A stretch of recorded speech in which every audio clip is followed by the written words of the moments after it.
What's going on, everybody? Welcome into the 61st episode of the CRZY podcast. As always, I'm your host, Stephen Gates, and this is the show where we talk about creativity, leadership, design, and everything else that helps to empower creative people. Now, be sure to go to your favorite podcast platform and hit subscribe so you get the latest episodes whenever they come out. And take a couple seconds while you're there to leave a review and let people know what you think about the show. Now, if you've been listening to the show for a little while, you might be asking yourself, Steve, where the hell have you been? It's been a really long time since you did a show. Well, dear listener, that's an excellent question. And for those of you who, for some reason, live under a rock and don't follow me on social media, you probably don't know that about 6 weeks ago, I left my job at CRZY.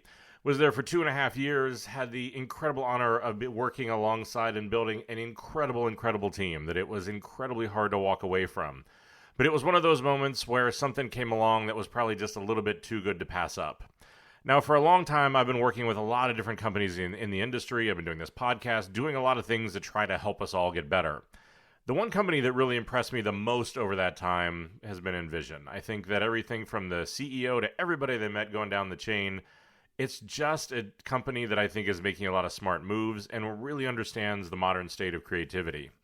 Now, whenever I came to the time to be able to start to look around and was really deciding that I wanted to leave my old job, one of the people I reached out to was Clark, who is the CEO of Envision, and we had a conversation. And the conversation really talked about what's going on in the industry and what do I think is missing. What I think is missing is what I've been trying to do on this show, which is that there is a ton of information out there. There's a ton of different tools out there, and almost a complete lack of any sort of a voice that's helping the industry put those two together. So 5 weeks ago, I started as the new head of design transformation. And yes, I know that sounds dangerously like something that comes out of an episode of Silicon Valley. But what it actually is that it lets me do this at scale. It lets me do this as my full-time job of going out and working with all kinds of different design teams to help them figure out how to be the best they can be, to figure out how do they become more empowered. How do we look at really bringing the impact of design to every company? So that's been the holdup because I've been starting a new job. I've been traveling like crazy. I did a keynote at How. I've been traveling to visit clients, all kinds of stuff. In the midst of that, wonderfully, completely lost my voice. So 2 weeks ago, whenever I intended to record a show, it sounded like I ate a frog and probably wasn't the best sound to be able to go for it and do a podcast. So that's where we stand. That's where I've been. And I know a bunch of people wrote in, kind of worried. They're like, well, with this new job, are you going to keep doing the podcast? The answer is a resounding yes.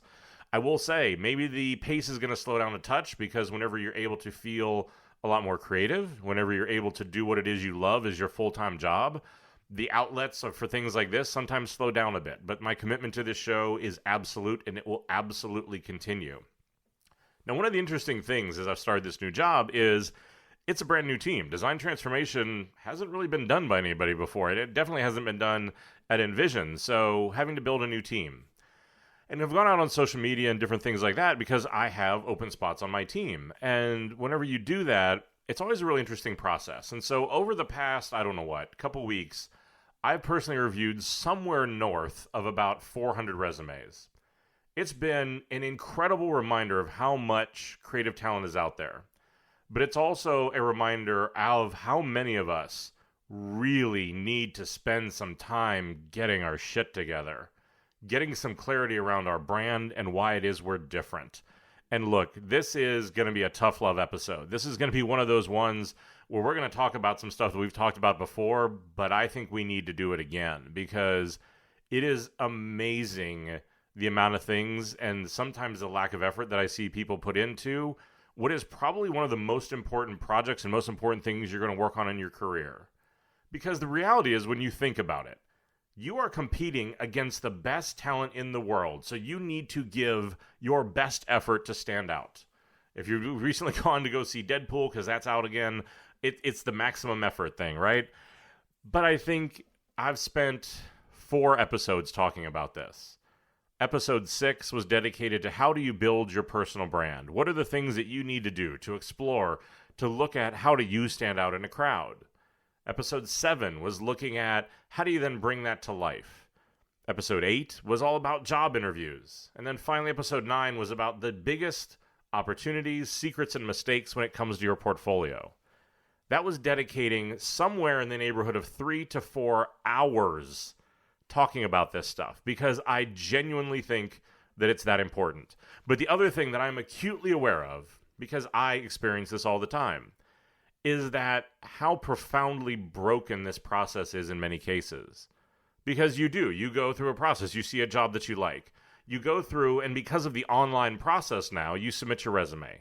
Rarely do I even get any sort of a response, any sort of an email back. And let alone, even if you go in and go through the interview process, unless you get the job, there's rarely ever a feedback loop for you to be able to figure out what are you doing wrong, what are the things you should be doing better.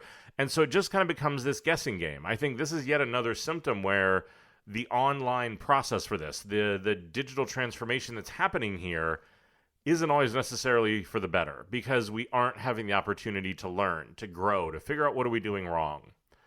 So what I did was, as I went through those 400 some odd resumes, and as I've drawn on all the experience that I've had from a long, long history of doing this, I wanted to revisit from those episodes and revisit from some of the new things I saw, very clear and very tactical things that you do need to do and that you don't need to do.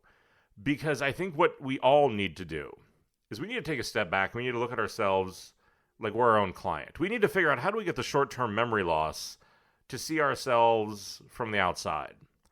Because that really is the challenge with so much of this process, is that we're our own biggest blind spot. We can't necessarily easily step back and see ourselves for who we really are. This is why it's always so easy for us to give advice to other people. Yet when it comes to us, it seems to be so incredibly hard for us to turn that high-powered perception on ourselves. So I wanted to share a few of those things, because I know whenever there are 61 episodes in a podcast, rarely do people listen to them in order. In a lot of cases, they skip around. In many cases, I'm not sure that people necessarily even understand how important their brand is, and that all that they know is that they aren't getting the jobs that they want. They're applying to things that look very interesting that they're never hearing back about. They aren't making the progress the way that they want to, and they have no idea why.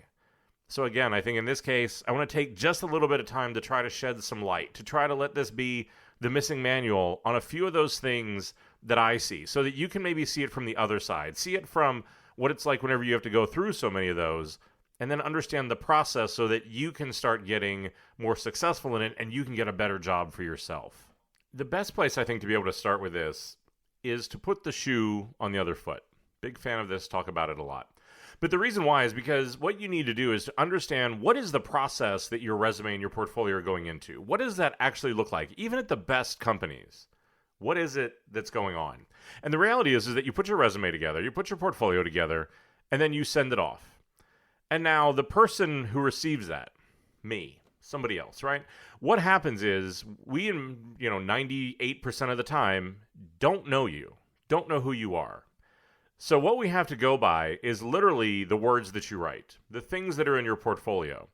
And however much clarity or however much confusion, however much lack of a message that there is, determines what do we think about you. It determines how well do we think you're going to fit on our team.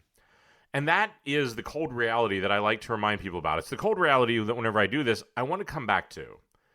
Because that's the thing, is you need to look at this stuff and assume that whoever is reading it knows nothing about you. That what they're trying to do is to understand that, but it is your job to help them in as many ways as you can, to make that easy in as many ways as you can, so that they clearly understand who you are, what your value is, and that is not being left up to chance in the slightest. Now, to be able to do that, and to start with that sort of lens of we don't know who people are, it seems like it should be the most obvious thing in the world. It seems like it should be the easiest thing in the world. But as we talk about the do's and don'ts, the first do that I just feel compelled to bring up is do put in some actual effort into this process. If you're applying for a design position, you need to put some effort into designing your brand, into designing your resume, into designing your portfolio. Because what does it say about you if whenever I'm getting a resume for a designer, for somebody who is talking about how design is their passion, it's the thing that they love the most in the world, and it shows up in 12-point Courier in a Word document? How do I believe that that's true? Because that's the challenge with so much of this process, is trying to figure out the delta between what people say and then what actually goes on. Like, what do you see? When the rubber meets the road, do I actually see that passion? So this is the thing, is that if you want to get a great job, you have to put in some great effort. You've got to take the time to do some real work and literally and understand, right? This is literally the first impression that you are making for most people. So if your effort is a one-sentence introduction, a resume that is in Word, a template on an existing portfolio site that is full of nothing but screenshots, you cannot then be confused about why great high-functioning design teams are not more interested in you. Because what it is that you're doing is you're putting in the minimum effort and expecting the maximum result. And this is the part that pisses me off, because I am sure that there is a ton of spectacular design talent out there who is getting overlooked, who is not getting the jobs that they should, who are not getting the opportunities that they should, because that first impression is letting them down. And I think that this is the basic introductory thing. Because the other part that you have to realize is that whenever I look at this, I'm looking for not only are you a good designer, I'm looking for effort. I'm looking for give a shit. I'm looking for self-awareness. And that if I'm looking at somebody that is putting in the minimum amount of effort, it is hard for me to believe that then suddenly whenever this person is on my team, that's what they're going to give. That is hideously unfair. And in many cases probably is not true. But the challenge is that all you have to go by is what you see. And whenever what you see is the minimum effort, it's hard to be able to believe that then somehow this is going to become revolutionary. And especially when, again, you're in a queue against hundreds of other people. And if those other people are really putting in an effort, those are the ones that are going to rise to the top.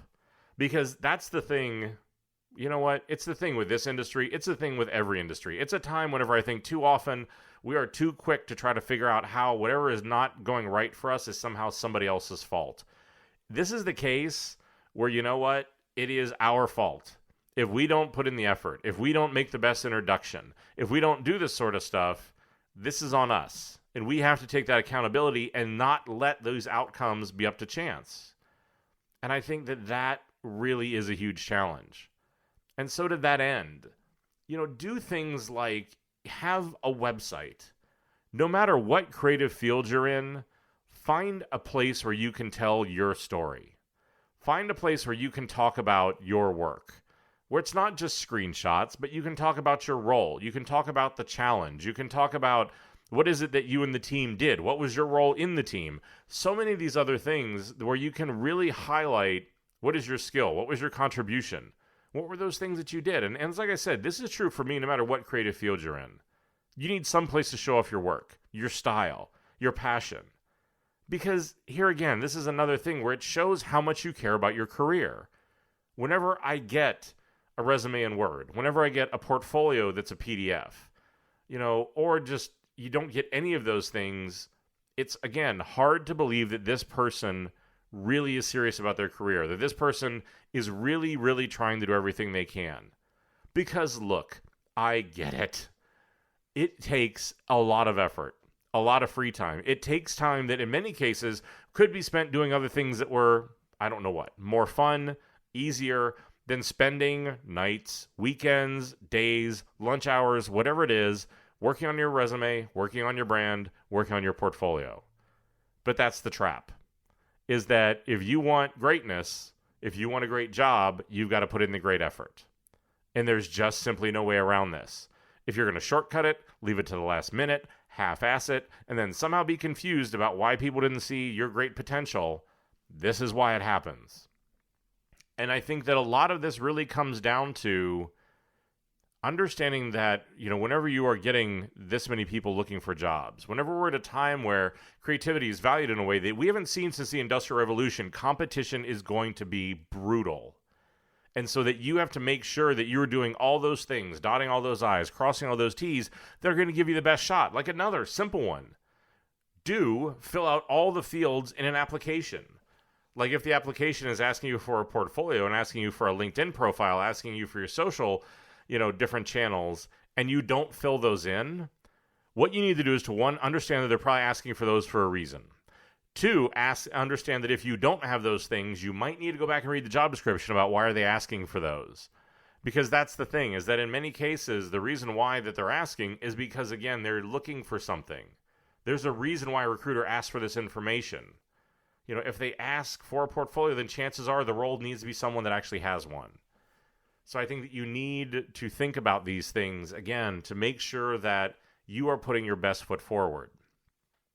Now, I know that we also are in a time where there is a ton of options out there to be able to go out and to make it, honestly, pretty easy. I mean, look, a hell of a lot easier than in the old days whenever you can be able to put up a portfolio site. You can do it on Behance, you can do it on Wix, you can do it on a ton of different places, right? Where it's easy to be able to go up and just go out, buy a WordPress theme for free, 5, 10, go crazy, spend $50 and get this out there, right? And the same way you can also go out and get a lot of these sort of like preset, I don't know what, Photoshop templates and other things like that. Now, if you're going to go down that road, it makes it a hell of a lot easier. I do that very same thing. I do it because I don't have the time to code this stuff from scratch. And so it makes it something where it's the balance between I'm going to put in the effort, but at the same point, I need some level of free time, autonomy, ease, just to be able to work on my sanity.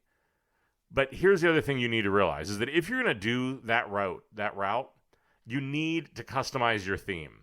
If you're going to use WordPress, one of these other services, make sure that you customize it. Because here again, the 5th time that I see the exact same site done in the exact same way that uses the exact same words, it kind of loses its impact. And so again, if you're going to take this stuff off the shelf, that's fine, but don't leave it so stock. And that's the same thing with these the Photoshop templates and that sort of stuff, where again, that 12th time that you've seen an app that uses the exact same Photoshop template, it sort of, again, loses its impact. So think about that sort of stuff, that yes, you want to be able to do that. Yes, keep your free time, do that sort of stuff. So again, you aren't just slaving away on this thing endlessly. But also understand that if you're going to use it as stock, it might not be helping you quite as much as you think that it will, especially, again, if you're going for these highly competitive positions, because you're going to be up against people who, once again, put in that effort. And I think that that's what so much of this is. And I think that's why I felt like I need to go back and do this episode again, because I don't understand. I don't understand. I don't understand why we have to tell each other to put in effort. I don't understand why we have to put in the effort to tell people that this stuff should matter. Even little things that I'm constantly amazed by, where people are out applying for jobs. And it sounds simple. Keep all your information up to date. Don't apply for a job if your website doesn't work, if your cell phone isn't right, if your email bounces back, if there are social media channels that you posted 3 things on 8 years ago but are still prominently featured on your site. You've got to step back and give a shit about this stuff, people. Like I don't know another way to be able to say that. But I think the biggest part of this is that these are all little tactical mistakes. But at the end of the day, you're going to only be able to get these things done and get them done the right way if you are clear and concise about who you are. And that was the thing why I started that back in episode 6. And I talked about the importance of building your personal brand, and I was telling you how to do it. Because, look, a lot of you need to go back and listen to that episode. Because using the same generic buzzwords, using the same titles, using the same descriptions as everybody else, thinking this thing that the way to be successful is to be all things to all people. I get it. You want to throw the biggest net you can. You want to get the highest chance of getting accepted, of getting somebody to believe in you, to give you that shot, to be able to go out and be able to say, look, I can see past, what other people haven't. But you've got to be clear. You've got to know what it is that you want. Because the other part of this is that as a leader who's led a lot of people over the years, the people that are, in often cases, the ones that are the hardest to lead are the ones that aren't clear about what they want. They're the ones that'll tell you they'll be whatever you want them to be. They're going to be the ones that are going to be happy with just simply doing anything. Sounds great. It's a great political answer. It doesn't begin to be true. We all want something. We are all happy doing something. In many cases, it's the fact that either they don't know what that is, they haven't spent the time to think about it, they're scared to say what that is, that they feel like whenever they say what they want to be, it also defines what they're not, and that can be, really something that, again, can lead to a lot of anxiety. But the moment in my career whenever I started to believe in what it was that I wanted is when I got successful. We've talked about this from the very first show. It's where the title of this podcast comes from. It's where the tattoos that I wear on my body are from, is that I spent way too long with that insecurity. I spent way too long trying to be what everybody else wanted me to be. The moment I embraced that crazy, the moment I embraced who I was, that's when you saw things really start to pick up. And they've just kept going that way. And it's that mix of clarity. It's that mix of understanding what you need to be happy. It is a healthy dose of self-awareness so that you understand what you're good at and what you're not. You can read the room and understand that, again, there's a difference between crazy and stupid in my case. That, yes, I will take risks. Yes, I will try to push things. Yes, I will try to do new things, but I do it in a thoughtful way. I do it in an introspective way. I do it in a way that I try to think about that, where, again, it is not just simply just doing it for no reason. Because that's the thing, right? Like, normal is boring. Stupid is reckless. Crazy changes the damn world. But you only can get to that place whenever you spent the time to think about that. And this is the hard part of all of this stuff. This is so much of what we talk about time and time and time again. Are these issues where only you have the answers? Not a magic bullet here. Not somebody else that is really kind of holding that back. The people that you see who put in the best effort, the people who spend the most time getting clarity around their brand, the ones who put in the most effort clarifying their resumes, designing their resumes, crafting their portfolios, connecting and creating a network, those are the people that rise. They're the ones that succeed. The ones who sit back and try to take the easier route. The ones who think that it's about luck. The ones who think that there's a magic bullet, those are the ones that struggle. It's not about luck. Again, done whole episodes about this stuff. Not about luck. But I think there's also a lot of things where you do need to take the time to step back and look at what is the image that you're putting out there. Think about the things that you're doing and saying. And I think that's when we get into the don'ts. That's littered with this sort of stuff. Whenever you look at this stuff, it may look good superficially. It may be even stuff that you don't even think about. But they're things that have a real impact. Because that's the other funny part is whenever you look at enough of these resumes, you do this enough, it starts to become a crystal ball. And it starts to tell you some very interesting things about people. The one that I've talked about a ton, talked about in other shows, is like, don't lead with your education or your skills. Because what that means, invariably, as I've met a ton of people, is whenever you lead with your education, usually 90+% of the time, that is an indication that you have not done anything in your career that you are prouder of than where you went to school. And that's a real problem. Because as we look at people who are clear about who they are, as we look at people, and that's my thing, like, even if you haven't done fantastic work, even if you've never even worked on a brand that anybody's even heard of, you can still have an impact. You can still solve a problem. There are tons and tons of people who I've hired who've never worked on any big brand you've heard of, who work for tiny agencies, who are individual consultants. It wasn't just this sort of stuff, because that's the thing. I've done this, again, long enough to know that pedigree means not a whole hell of a lot. I've seen so many people who went to the perfect school, who worked at the best agencies, that worked on the best accounts, and then whenever you get them one-on-one and ask them to do something creative, they cannot fly off a boat and hit fucking water. Because it's all just been for show. But the moment that it counts, they aren't able to deliver. But again, I've seen people who have slept on friends' couches trying to hustle to become a designer, who have made up their own projects, who have worked on small little companies and mom and pop stores that nobody's ever heard of, who have some of the most thoughtful, most beautiful, best work, and all they needed was somebody to see that and give them a shot. Those are the people I'll take every single day. Because they've got the hustle, they've got the drive, they've got the understanding. They just haven't had the opportunity on the big stage to get the big brand. But as soon as they do, they're going to kill it. And that's why this stuff is important. It's important that I said this a minute ago, like, don't list social media accounts you don't actually use. And this is that sort of like part 2 of keeping your information up to date.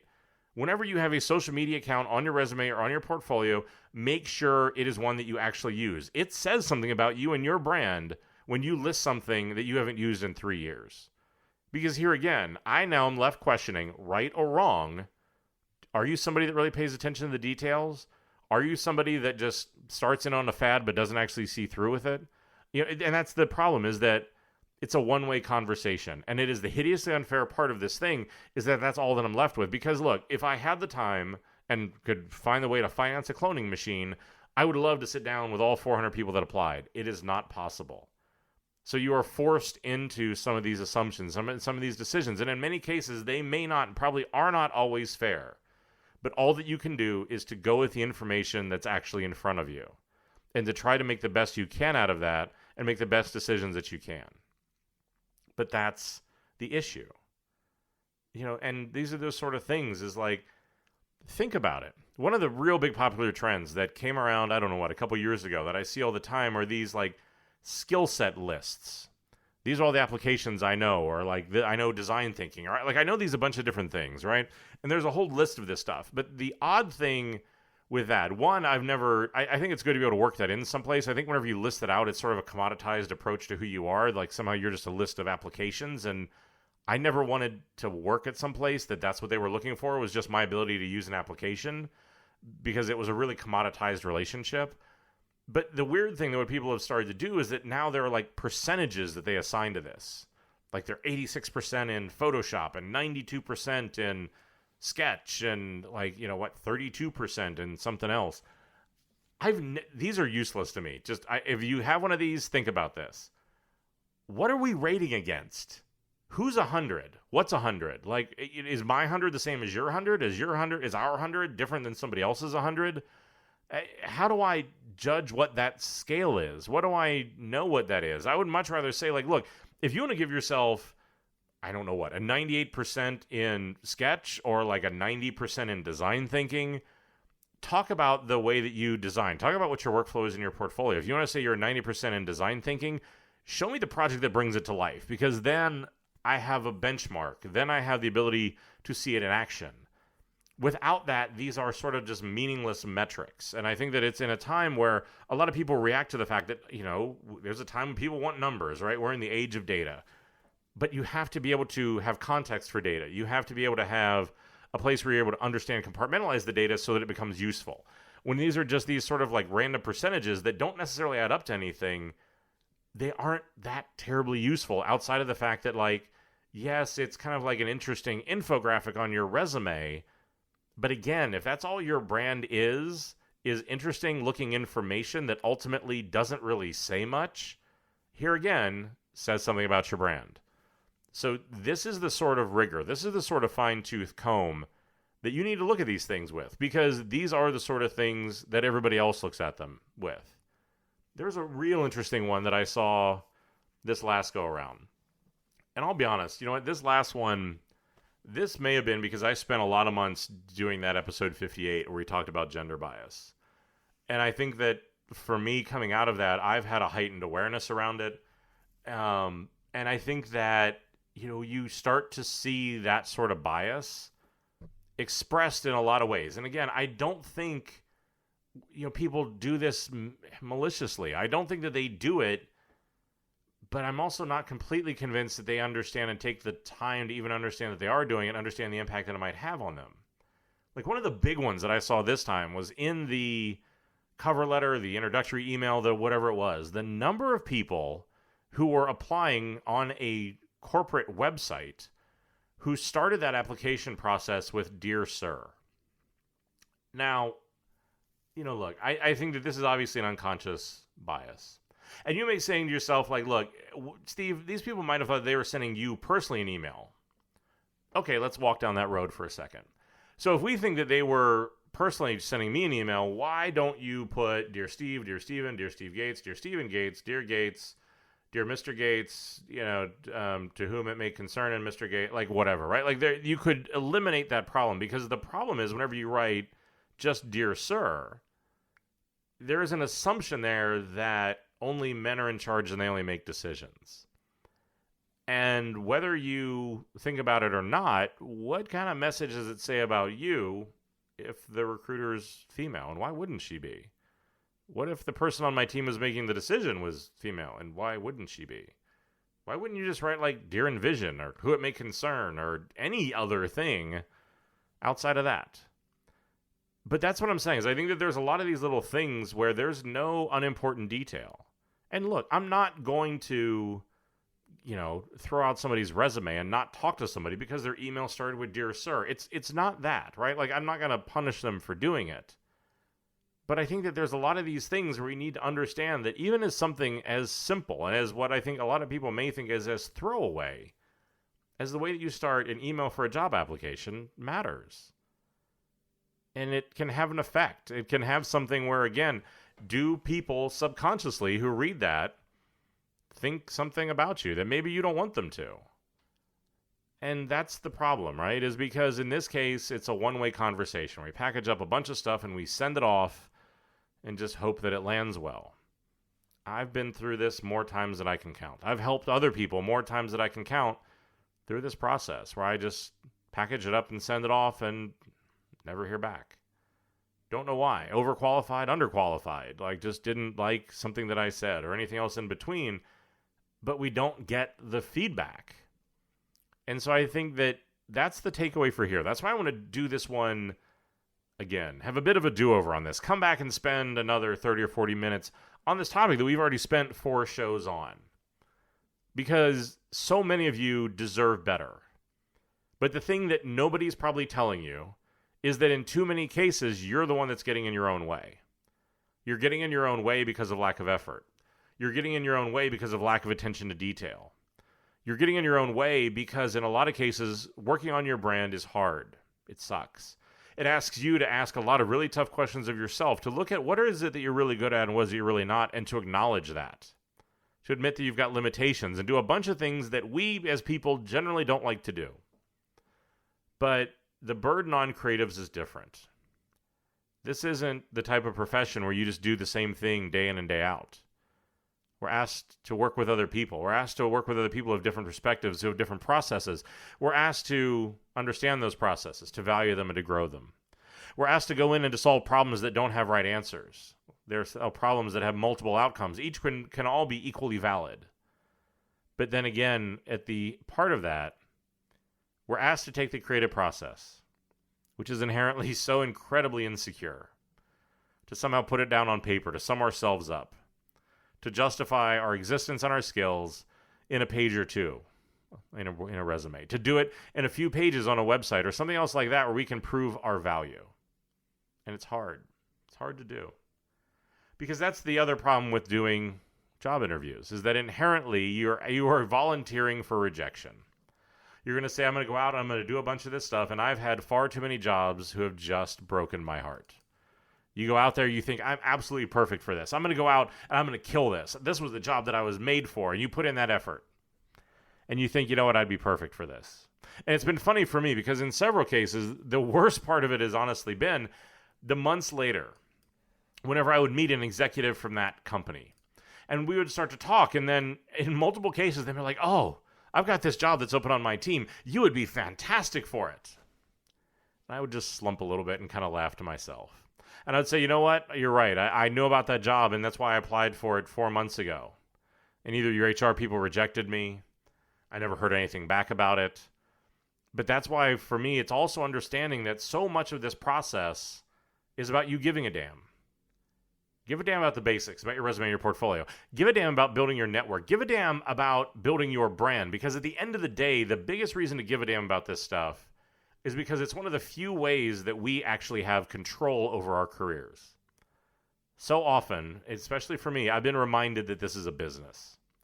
Companies that I've loved, teams that I've built, and something about that, the company that houses that team, the change in management, something else has reminded me that affection and that respect that I've given to them is too often not reciprocated. So that's why I started building my brand and taking it much more seriously, because I wanted to have that level of control. I wanted to be able to have the level of control that I was much less scared if I got fired, which again, I think handicaps a lot of people. It was something where I wanted to be able to go out and be able to change jobs if I wanted to. I wanted to get to a place where I could write my own job description. I wanted to get to a place where these things were just simply possible, and that no longer was I just simply going to take what came along. As we've talked about too many times in the process that we all go through, our internal process, our external process, our creative process, our job hunt process. Too many of us do not define what we need to be successful. We do not define what we need to be happy. And in many cases, all that we simply do is accept what's given to us. Can't do that, folks. You can't do that. You can't put in the minimum amount of effort. You can't go out and leave these things up to happenstance and then be angry or bemoan when you don't get the results you want. Sorry, there's no substitute for hard work. You've got to give a damn. And you've got to make sure that the next time you submit into that process, one, either you give it the absolute best shot you can, or two, go out and talk to people, build your network, change the process. Understand that many times the best jobs don't hit the street. Understand that in too many cases, what actually happens here is that people know about other people, so they reach out directly to them. Know that the process is broken, and don't accept that as just simply the way that it is. Those are the people that I often admire the most, are the ones who do reach out to me and say, look, I really am passionate about this job, and here's why. Send me that personal email. Reach out to me on social media. Do those sort of things, because that gets you noticed, because it's somebody who I know really gives a damn. And no, it's not always going to be the best fit. But you know what? I give those people's resumes extra time, because I know that it's something that really, really matters to them, as opposed to the other people who fill out half the fields. Or, one of my other favorite new ones, which has started occurring, was people will just simply send me an email or a message or something that says, hey, I want a job at Envision. And that's the sum total of their application. I don't think that would work at McDonald's. You can't walk in and just go, look, give me a job. Maybe you can. I don't know. But I have a real hard time believing that. But this is the thing. We got to give a damn. You've got to fight for you. Because that's what so much of this show is about. Is trying to get people to understand to fight for themselves. That's what my new job is about, is to help these teams find better ways of fighting for themselves. Because they've got the talent, they've got the passion, it's just the way that it's expressed. It's the way that all this stuff weaves together into something that actually matters. But it's stuff that you've got to think about. You've got questions about any of this. You agree with it, you disagree with it. You do any of that stuff, reach out to me. You can go to the Facebook page, go to Facebook, type in the Crazy One Podcast, like that show, answer questions there all the time. Reach out to me on LinkedIn, reach out to me on Twitter. Some people even reach out to me on Instagram, not the best one because there are notifications, and when you get direct messages from people who you don't follow, kind of really sucks.